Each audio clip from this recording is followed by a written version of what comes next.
कवने कसुरवा शिव गुरुपति मोरा कलथिन रे जान।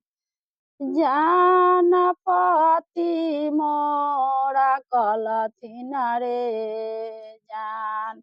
जान काहे लागी रोपल रे गनी के काटवा रे जान।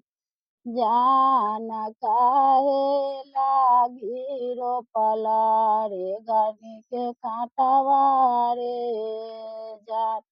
जान उनके कमिनिया से कैली शिव चर्चा रे जान। जान उनके कमिनिया से कैली शिव चर्चा रे